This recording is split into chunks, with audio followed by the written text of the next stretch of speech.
Okay, so I think playing the Nautibone would maybe be better. Take up the Spectral Rider. It's a bit more. We're not the aggressive deck. Also, if we were the aggressive deck, playing the double white bear against his white deck does not seem very good. I mean, he's got intimidate, but he's playing all white guys as well. We start off with a fairly decent hand here, with Pilgrim and Sentry. Boneyard Worm is almost a mulligan right now. We need to wait till somebody dies for him to be good.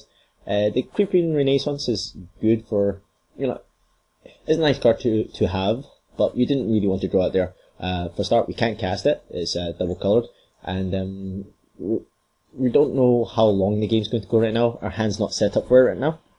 I've also kind of noticed that our opponent's deck seems to struggle with spider spawning. That might be worth sort of noting. It might be like a good reason.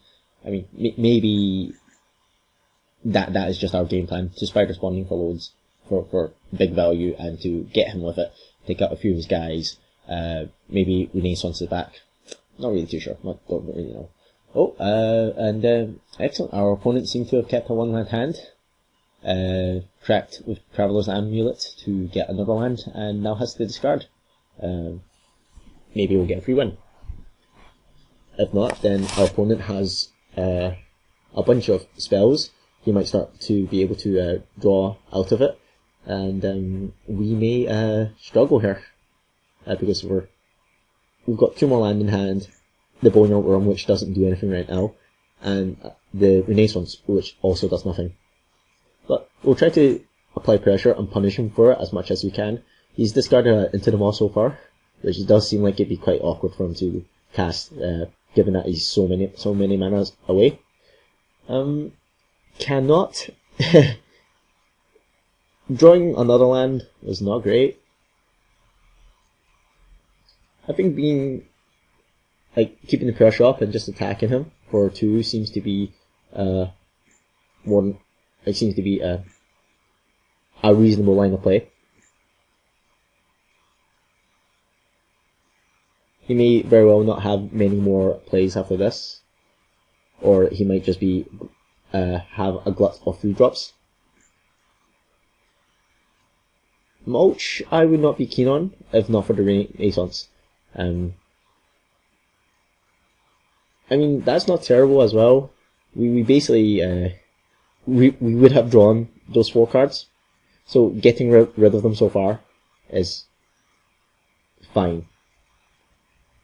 That's what this deck is like, it's fine. That's what this draft is like, it's fine. As well as the plays we're making and such. Nothing's ridiculous, and nothing's great. Not much to shout about, but we're happy here. So, he uses a removal spell on our guy. Makes our Creeping Corrosion and our Boneyard Worm live, technically. And at this point, he's now actually winning, because he has bigger guys. We have a bunch of do-nothings. And we're going to have to be on the defensive now. He has 5 cards full of effects, and we had 6 cards, which basically did not very much. But do you guys remember when I said Grave Bramble was quite good at what he did? We're about to see him do that. He's going to hold off his entire team for the great cost of 3 mana.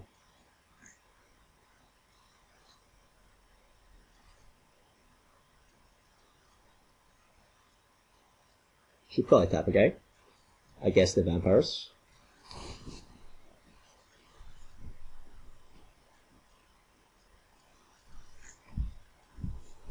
So that's us another turn closer to playing a big spider spawning, or another turn closer to maybe one day playing excuse me, Towering Monstrosity. That Geistwing was perfect for us. We were quite happy he killed the Boneyard Worm, because we're going to just get him back. I think it might have been better for our opponent to have killed the Pilgrim that turn there and then. Although that grows the Boneyard Worm to 2-2, maybe he thinks that we'll mulch again or something. The Cleaver is not a big deal.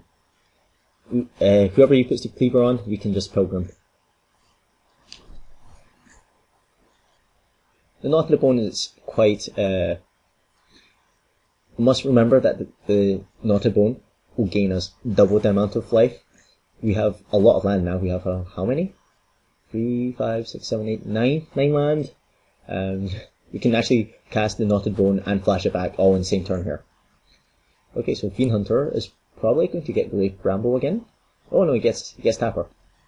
Okay, so Priest taps a guy. Well, that's quite acceptable. I mean, that is a better card for him to take. But the Bramble will still protect us as well. So we draw even more land. I'm considering Creeping Corrosion right now. Not Creeping Corrosion, Creeping whatever it's called. Is it Corrosion? It is indeed.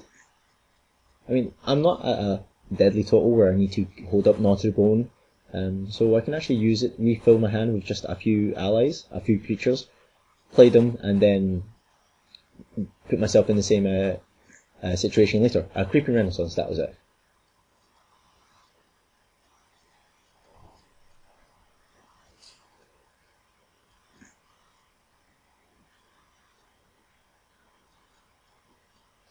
I would attack if the Fiend Hunter either had 2 power, or if the Kappa threatened to kill the Fiend Hunter.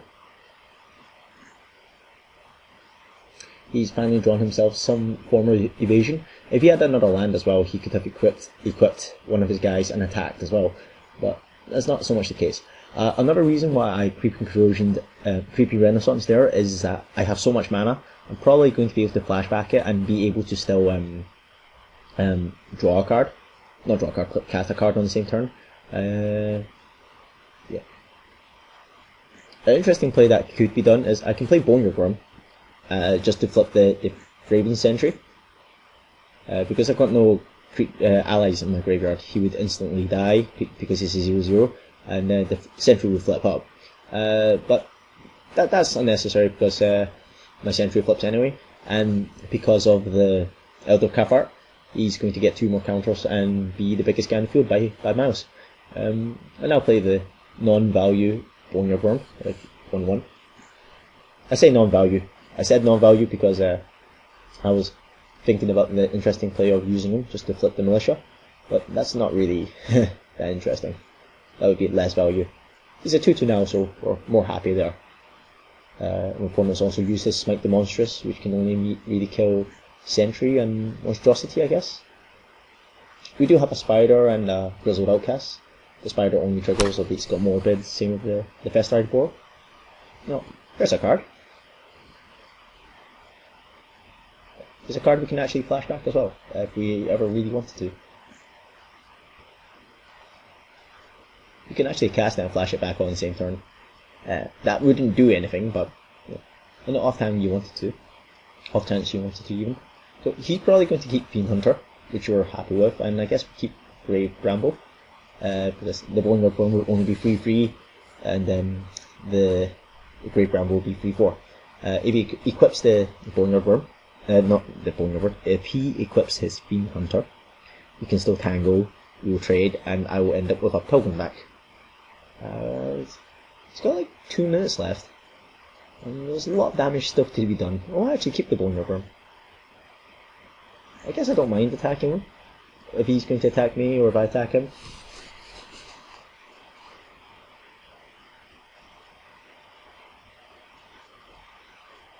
Fishburne Devils is acceptable.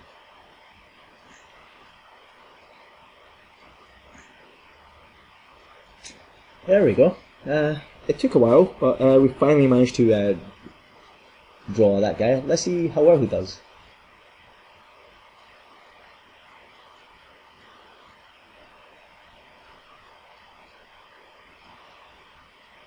Got a bunch of 7-mana spells, like himself, the flashback on Divine Reckoning, and what's the other one? The flashback on Divine Reckoning and the flashback on Creeping Renaissance. Not 100% sure why I attack first. Maybe in case he blocks and he burns me, I'd rather him burn me than attack Monstrosity, die, and then use his effect on Monstrosity. if he burns me, I'm quite happy too, because Knotted Bone is going to gain me the life. My life is essentially irrelevant, and his my creatures are also essentially irrelevant because I'll get to get them back. I feel like I'm in quite a strong position here. He still has all spells because he stopped playing land, but I have 8/8 transfer, and if it dies, I still get 2 guys back. So I have a bunch of cards, I have a bunch of life, and I have a lot more time than he does. I think that's 3 minutes to 1.5.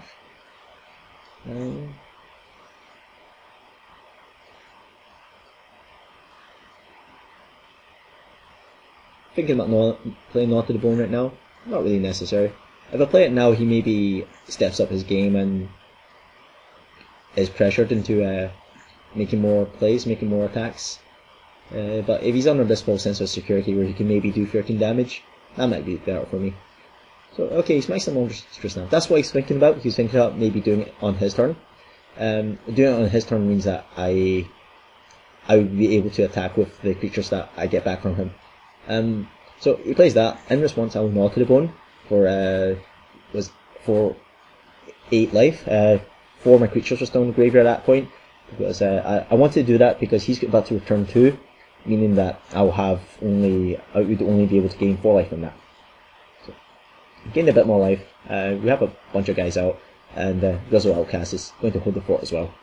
He's now got a minute, slightly over a minute, to do 21 damage to me with his Fiend Hunter and 1 card a turn.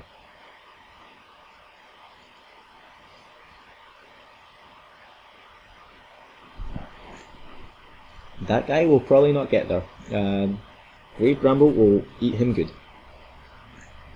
At least I hope he will this time. So, we have a bunch of land.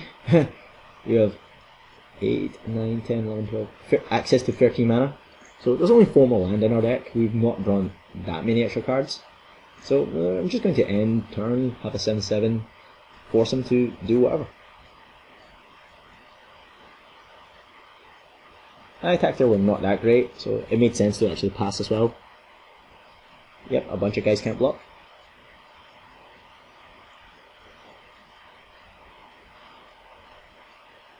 Like, if he's spending his last 30 seconds playing cards that makes him unable to commit more guys to the board to deal with the 21 damage to me, I don't mind at all. Seeing as I'm actually not on 21 damage, I'm not on 21 life, I'm on much more with the Gnaw to the Bone.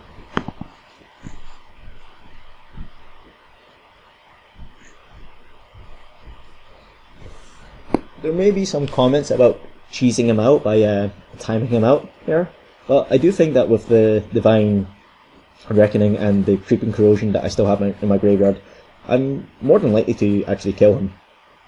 I mean, he's taking 9 damage here. There is always the argument that he would have played, he would not have attacked with his Fiend Hunter target if he had infinite time, meaning he would not take the 2 damage here. But the Fragrant Sentry, he would certainly take damage from. Not the Fragrant Sentry, the werewolf guy. I'm not too sure what it turns into. I play the Divine Reckoning now just because I don't it makes sense to. He's unlikely to be able to beat me given the time scenario.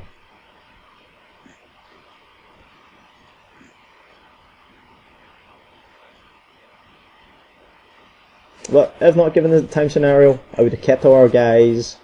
I guess he would equip his Fiend Hunter with the Butcher's Cleaver, attack me with all his guys again, and he'd gain some life as well. Cultist is probably not going to do it with his 6 seconds left. He's going to get timed out. I am very confident in that. Well, I knew that's what happened because I'm watching the replay, but you guys will soon find out too that we win via that method. So, his end step, we decide to gain some life as well, just to insult to injury, another 8 life. And yeah, we'll pass the turn, and that's the game. Okay. See you guys for the next round.